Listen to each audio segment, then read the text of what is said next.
Okay, so welcome everybody. And we just first like to take a moment, if you would, and type into chat um, what your highest hope for the next 45 minutes is. Please don't type in, give us money. We can't do that.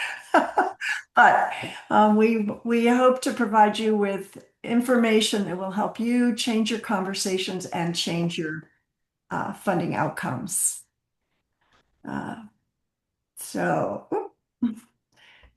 so I'm Sherry Torres. I am one of the authors of Conversations Worth Having. I've been working in the area of appreciative inquiry and strategic planning using appreciative inquiry and the SOAR framework, which we're going to talk about a little bit later, to support organizations in change management and in planning for their future. And Kelly, you want to introduce yourself?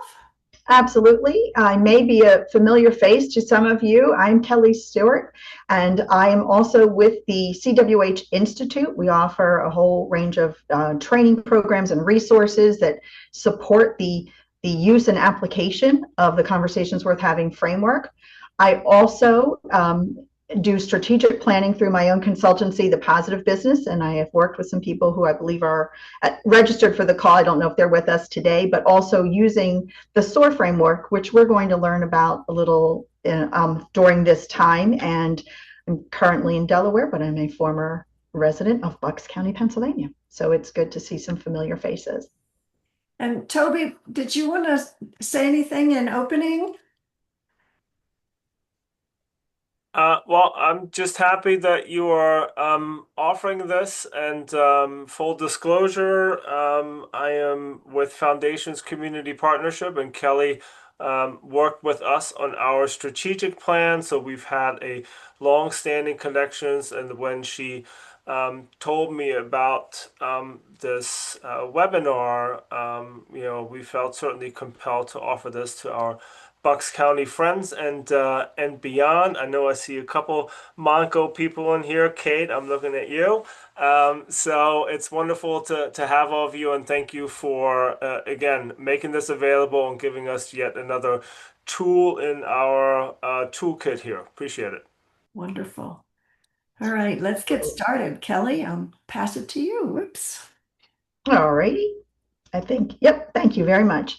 So this is a quote from Dr. David Cooper-Ryder, who's the father of appreciative inquiry. And it's, we live in worlds that our conversations create. And what it means is our social systems come from the way that we talk about our systems and how we talk with each other. And when we have more perspectives in the room, we have even greater solutions in the room. We have better ideas, more ideas, different ideas, and it really allows for those breakthrough solutions to emerge. And you'll hear this as a theme in the frameworks that we're going to share with you today. An example of this happened, sorry, Sherry, I was just going to share one example of this.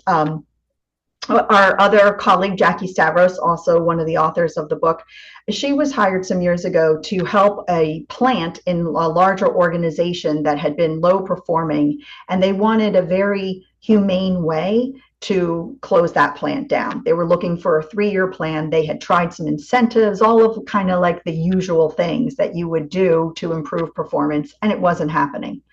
So they had heard of Jackie and her strengths-based approach to how you create a plan, and they figured it would be a very compassionate way to work up a 3-year plan to close the plant. As they started doing this, and Jackie was facilitating this and starting to talk about the strengths of the organizations and the prior successes, the question emerged of, well, what if we created a 3-year plan to revive the plant? And that's exactly what they did. There were no incentives that were needed. People didn't have to be pulled into action because the vivid picture that they painted of what could be possible based on how they were successful in the past was so clear to them that they were excited to really do that. And they had nothing to lose by trying. They offered, they said, if this doesn't work in 3 years, we will absolutely shut the plant down. And they haven't had to. That plant is still in progress today and performing. So that's the type of impact that our conversations can have. Thank you, Sherry. And so then that really does beg the question, what kind of conversations are you having? We don't often take the time to really think about the nature of our conversations. And so even I would like you to take a moment right now, and as you're thinking about funding and when that topic comes up to you, what are you feeling as an experience? You can put that in the chat if you want, and I will also talk about, some a sense of loss sometimes, right? A sense of overwhelm with where are we going to go? What's our next step? Stress, certainly around programs changing. So these are the types of emotions that kind of fuel those conversations in the moment, because when we feel that way, we're going to talk about things that way. And that takes us to the very nature of our conversations. On the next slide. So there are a couple of dimensions to our conversations. And the first one that we talk about is our conversations are either appreciative, they're valuing, identifying and valuing or appreciating what adds to the conversation, to the situation, to the person, or they're depreciative. They devalue and they kind of focus on what's broken, what's missing, what's at loss. So we, of course, are going to focus today on how can we have more appreciative conversations. But that's not the end, because there's also another dimension to this. Our conversations can be statement-based, where we are just commenting on something, or we can engage our curiosity and they can be inquiry-based. And that's the second dimension that you see here. And we often refer to that line as the line, which is why it's in purple. And the best type of conversations that we can have, especially in times of challenge and change, are the ones that are above the line. Because the ones that are below the line tend to look like these. Sorry, Sherry, go ahead. You might be having a conversation with your team and think, we're just even too small to compete for funding right now. Or it will take us too long to reinvent what we do. We won't be able to last that long. Or unless we have some type of celebrity board member, we're not really going to get anywhere. We just don't have that impact. Those might be statements that are happening. But you could be adding questions, and it could still be a depreciative conversation when the questions become, well, other organizations have figured this out. Why haven't we? Or why didn't we see this coming? Or why would you do that? Like, why, those are questions, but they're not the kind that really bring value to the organization and to what you're trying to do. So if you have found that the conversations that you might be having are below the line, then the next question is, how do we interrupt that, right? How do we stop that negativity?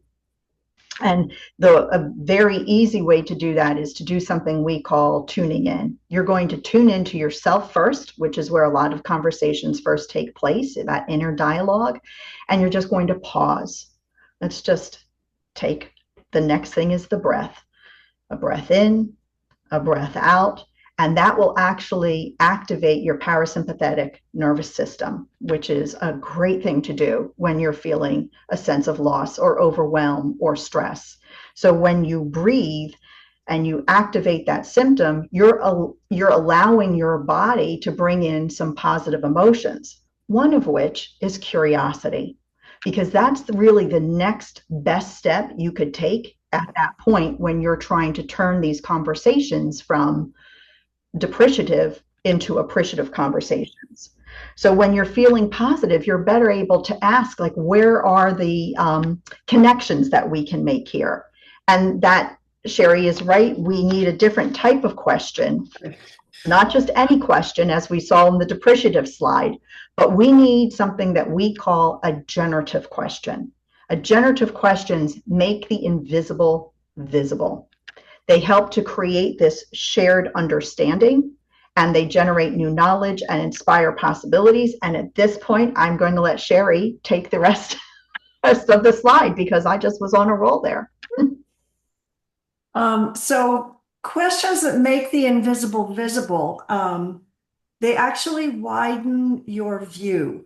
And they're questions like, what don't we know? Which makes you look at more of what's there. Or what assumptions are we making, or what assumptions is another person making? Asking people, how do you see it? These generative questions widen our screen. And then the second thing generative questions do, excuse me, they create shared understanding. Think of how often, excuse me, you've been in a conversation where you're talking and you're like 30 minutes into the conversation and you realize you've been talking past each other because you didn't have shared understanding. So asking the team who is looking for how are we going to go into the future? What does success look like for us? And not necessarily success around funding, but what does success around our mission or our purpose look like? Um, Asking somebody what their priorities are or what they want to have happen begins to, again, it also makes the invisible visible, but it begins to lay the groundwork for shared understanding of where we're going together. And generating new knowledge, those are questions that, again, widen the screen even further. They give you more information, like who else in the community shares our same purpose? How might we engage them in a conversation that supports that purpose? Looking for how might we collaborate, or what data are we missing? What are people in a different community doing that is shifting the way they're delivering services that make it more efficient? That generates new knowledge for you to be working with. And then finally, the fourth area is in inspiring possibilities. These are questions that they're kind of blue sky questions. What if we were starting over today? How would we redesign? Um, or looking out at, how does nature do this with very little resources except, rain and the earth? What could we mimic out of natural design? What are other business models we could use? What if the totally nonprofit um, business model needs to transform or needs to be reinvented? So those are questions that can really shift where you're starting to look at where you're going. These are all generative questions. The second thing that a conversation worth having does is uses a positive frame. And it's not about putting a happy face on something that is not happy. It's definitely naming whatever the issue is, but then looking at what is it that we really want. So rather than trying to fix a problem, it is shifting the framework for the conversation. So you're talking about outcomes instead of problems. And we offer the flipping technique to help you do that. And it's simply to name it, name whatever the problem is, the issue, the complaint, then flip it to its positive opposite. And the positive opposite is just the positive opposite. And then looking at if the positive opposite were true, what would the outcome be for us? What would be possible? What would be the impact of that flip? And that's what you want to make happen. So that's what you have the conversation about. And this is especially true if you're looking at a fundamental shift in the foundation of how you work. Fixing the problem can really narrow your focus really quickly when what you need to do before you start to shift towards solutions is really diverge, widen the view as much as possible, so that you can see the whole system and what the possibilities are. Just a couple of examples of how this happened. There was a hospital that had merged with a number of other hospitals very rapidly. And in the process of that getting very big, their patient satisfaction scores began to plummet. The woman that was in charge of the patient satisfaction and quality at the hospital would go back to nurse managers continually coming out of that, fixing the narrow focus. Why are the scores so low on your units? Addressing the nurse managers. Why aren't you fixing this? What's wrong? And of course, those are below the line questions, right? The critical questions coming from a place of judgment, and the VP's own sense of urgency and fear. Uh, and nurse managers then got defensive. Our nurses are working overtime. Uh, they're doing double shifts. There's nothing else we can do unless we can hire people. So that narrow focus narrowed everyone's thought repertoire. They were not able to be creative or to see what was in front of them. When she changed the focus from low patient satisfaction to quality care, she began to ask different questions. What's contributing to patient satisfaction on your units? When are your nurses at their best? What helps patients receive high quality care? Those different questions shifted the conversation above the line. Nurse managers began to immediately share what was happening on their floors that was working, that was contributing to patient satisfaction. They began implementing new strategies as these ideas came forward. And within a quarter of the year, when the patient satisfaction scores came out, they were up on every unit, and one unit had 100% patient satisfaction. And it's because the thought repertoire opens up, they could see more of what was going on instead of the narrow focus. Another quick example, an organization whose contributions had started to plummet.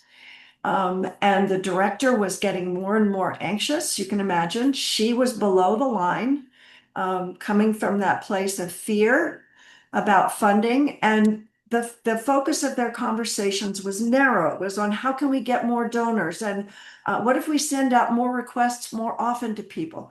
And these questions generated greater anxiety, and they didn't net any change. Instead of focusing on contributions are down, how do we get them up, which is a narrow focus, they shifted their focus to we have inspired donors. And they began to ask different questions. They asked, what first inspired you to get involved with us? That was reconnecting their donors to the heart and the passion that they originally had. And then asking them, what would you like to see happen this year? What would you like to help us accomplish? Which brought donors in, had them get involved. And they actually ended up doing a whole systems engagement process with donors, the people that they were serving, community members, that Kelly's going to talk to you briefly about when we get to the SOAR framework. But they engaged the whole group in one whole session around questions like this. And the energy in the room opened up, and the ideas that emerged were ideas they never would have generated had they not been focused on where they wanted to go and what was at the heart and the passion of their work. And they actually had large checks donated at the end of their session because people felt impassioned to help make this happen. They felt part of it. So really quickly, an example, if you think we're too small to compete for funding, the positive opposite of size doesn't matter. Mission matters. So we're not too small. Our mission is important. But if mission matters, what's the outcome? What do we really want? What's the conversation we really need to be having? We serve a unique niche that can complement the mission of larger organizations. Now you're in a very different conversation. Who are the larger organizations that your piece of it really supports their whole outcome and makes you a part of the outcome? And so the questions you might ask are what organizations might we partner with where we could enhance their funding proposals? We could enhance their outcomes. We have data they need. What other strengths might we bring to those organizations? And what data do we all have that could contribute to a larger picture? So you can see you're in a different conversation, and these different conversations are not only above the line, they generate energy, they generate creativity, and they generate this sense of hope and possibility. Thank you, Sherry. And so then to build on this, what we're talking about now is really taking that step back. It is so crucial. And so we talked about tuning in already and the conversations that you are having with your team, which is a lot of what we've covered. But there's also the very strategic conversations that you need to have. And generative questions, asking generative questions and doing this positive framing really helps you to take that step back from being narrowly focused on it's only about the funding to what is the purpose of the organization. And for that, we have the SOAR framework. And if any of you are familiar with my work, you know that this is where we come from. It's very much a strengths-based framework. So it's going to build on strengths first. Then it's going to look at opportunities.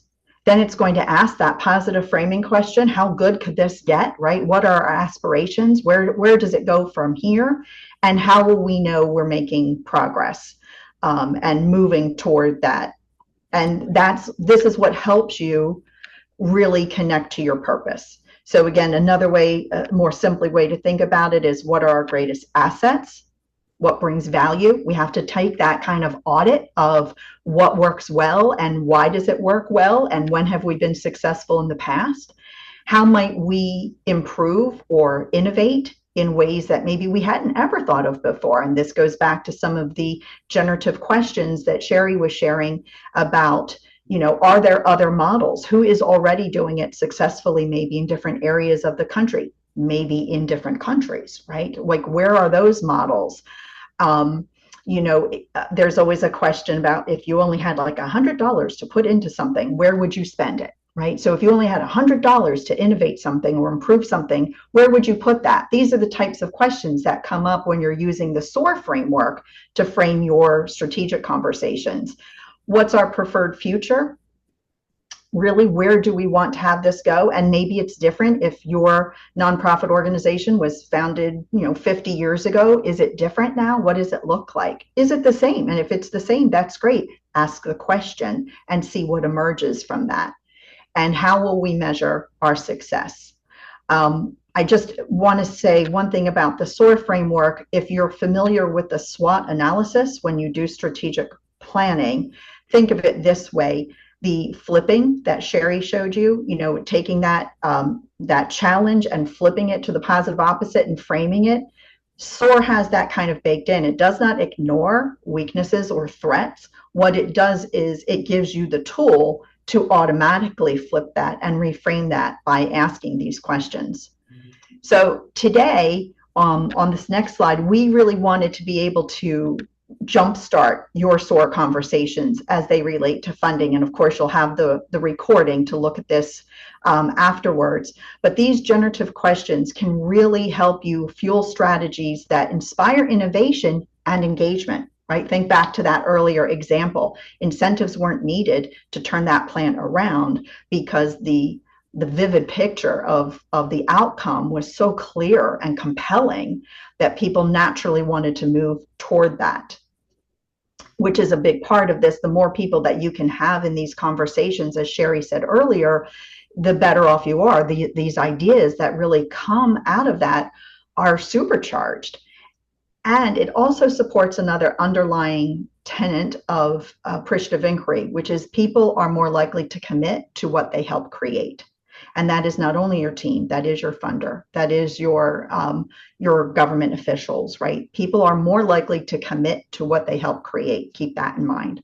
So we have put some questions up here that you might use when you think about your own organization. I'm not going to read them all, but these are representative. Are they the only generative questions? Absolutely not, right? But these will get you started thinking about them. And when you learn more about asking generative questions, you will be able to create more of these specific to your own organization. On that note, being specific to your own organization is one of the things that we find to be very effective with organizations. It's not a cookie cutter approach. What comes out of these conversations is very specific to your organization, where you reside, with the people that you serve, and the people who help you serve them, and the people who fund those programs. So this is not about taking the cliff notes for something and applying it. It's not saying we're going to absolutely do exactly what somebody said. We're going to glean those really positive and good proven results that we think we can incorporate, but the flavor of who you are, the essence of of your organization is going to come through, because these are the conversations that you're having just about your organization. And I think that's really what makes it very different. It helps to shift the narrative around maybe what has been said in the past about your organization. This is an excellent opportunity to start to say, hey, how do we not only think differently about the organization as a result of responding, asking and responding to these SOAR questions, but how does it help us speak differently to others? Does it go from we are helping others to we are providing the civic infrastructure that leads to a society where people thrive? So that's just one way to get started with something like this. On the next slide, I will tell you, sorry, I'm working on two different screens, bear with me, but what you're hearing today, and I want to be cognizant of our time, is just the very beginning. Conversations Worth Having has a lot of resources, many of which are free. We have training programs for you, but we want you to really be able to have the opportunity to embrace the outcomes related to this framework, right? The shift, and it starts immediately. And if you've ever been in an organization that is toxic or in some way depreciative, you understand how hard it is to access your best thinking. These are the tools and the practices that help you to change that immediately. And so this is what we hope that you'll take away from our session today. So check out the website, and then also on the next slide, we've got whole ways that we wanted to support you. So Sherry was great in helping us put together some things. We of course have the book, Conversations Worth Having, which I should have right here. As luck has it, I do. So this is what the book looks like, if that's something you want to read or listen to. Check your email afterwards, because not only will we have the recording for you, but we had some free gifts and coupons that we wanted to share with you to help you get started with this.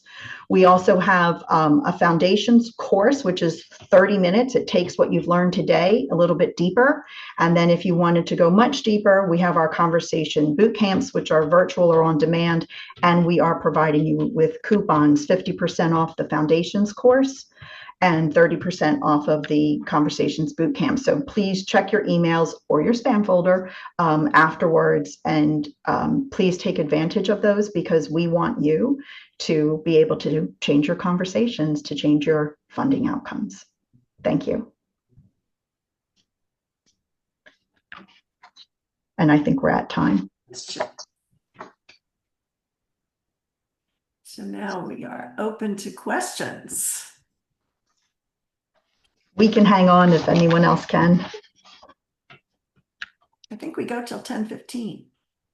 Oh, okay, I thought it was 10. Excellent. Excellent. There was a question, Andrea, if you are still on, there was a slide she wanted to revisit.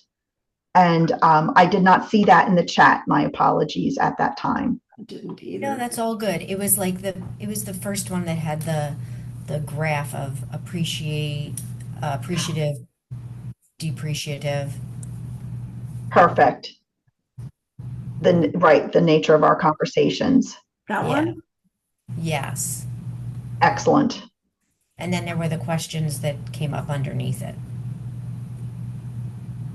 Do those Yes. questions and statements feel familiar to you, or are you here? Yes. Yes, right? Yes. Absolutely, completely normal, right? So we're hoping that in what we shared today, we're helping you to move above that line. Yeah. Thank you.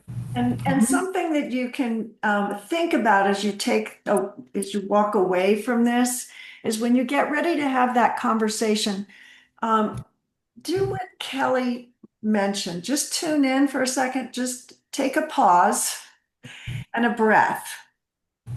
And ask yourself, am I above or below the line? If you're below the line, you are going to stimulate a below the line conversation. So just take a moment to decompress and even ask yourself some questions like, what are the outcomes I want from this conversation? How might I inspire the people I'm going to talk with to be above the line in this conversation? Um, Do you have, do you have examples of statement based and inquiry based above the line statements? Sure. Yeah. So above the line statement based, those are acknowledging people like you did a great job, or uh, uh, that data was really helpful to us. Thanks for presenting it in such a, useful way. Or they can also be people who are advocating. I prefer option A. And somebody says, well, I prefer option B. If they start arguing, they're going to drop below the line. But if someone says, well, what are the benefits of A and what are the benefits of B? Then you're going to shift over into that appreciative inquiry based conversation, which is where the conversation's worth having is. And you'll be starting to widen that screen. Like, oh, I hadn't thought about that with option A. I like that. How might we come up with something that blends both of these options? So you're in a different conversation. Um, and if you think of a conversation worth having as being outcomes focused and inquiry based, you're asking questions about where it is you want to go. And on that very last slide that we presented, where that infinity symbol, and in the middle it had what appeared to be kind of the compass points. Those compass points represent your purpose or the the focus of your conversation. But always keep going back to your purpose because it's really easy, especially if you've been in business for a while, to have veered according to what's calling you, and you're still serving your purpose, but it's more tangential now to go back to say, what is our real purpose?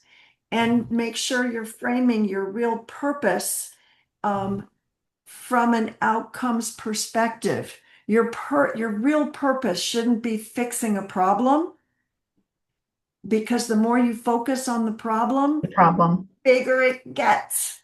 So it's that if this problem that we are focusing and trying to, as Kelly said, we're trying to help people. If we were so successful we were out of business, what would people have? What would be going on? And she mentioned a civic structure in our community that supports thriving or flourishing. What's our piece of helping to create that? What are we really good at that helps create a community structure so that we basically are working ourselves out of business and we can go do something else? Thank you. And it looks like Toby has his hand raised. We would invite your question, Toby. Yeah, I just want to quickly chime in and thank you for obviously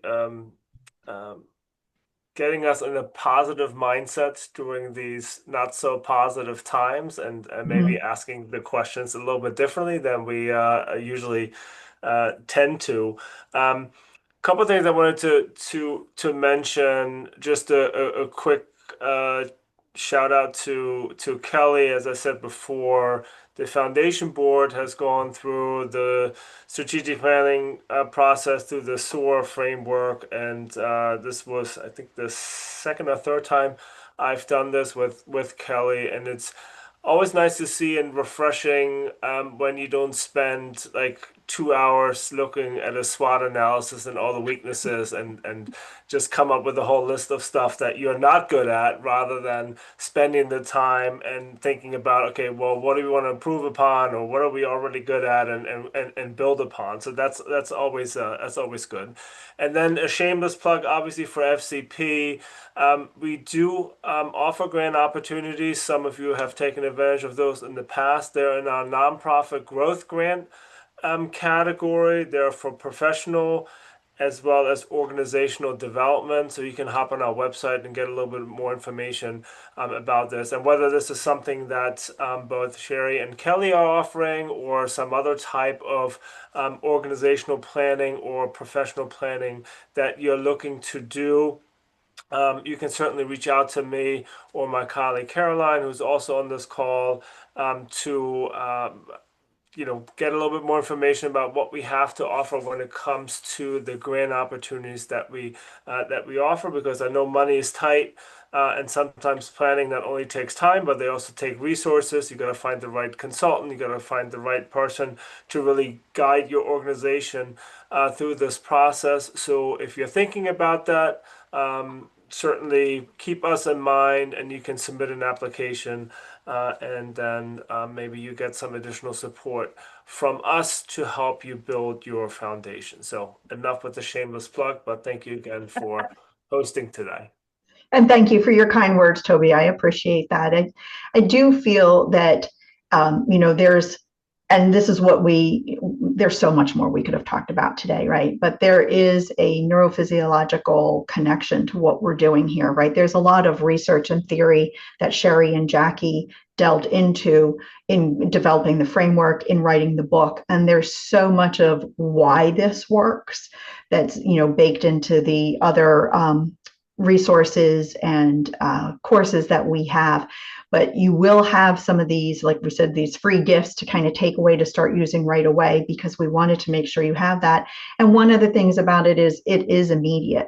And we all kind of have our personal, I think, preferences and things that we lean on in this framework. For me, it's about the internal dialogue. If you know me well, you know my mind does not stop. I'm that person. So for me, my first application of conversations worth having was with my internal dialogue.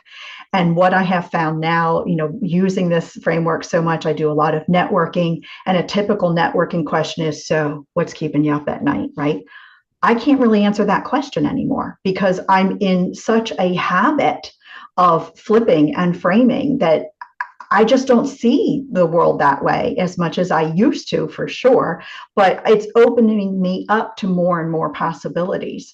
So if you're familiar with the old movie, right, what's the line? I see dead people. I see possibilities like everywhere. So I am that person, but this has really helped me. It is the habit, getting into the habit of doing that, and undoing the habit of thinking, oh no, what's going to happen next? When's the other shoe going to drop? So I offer that up for anybody who, like me, even just has one of those very active, my husband calls it a squirrel. I have a little squirrel running around my head almost all the time.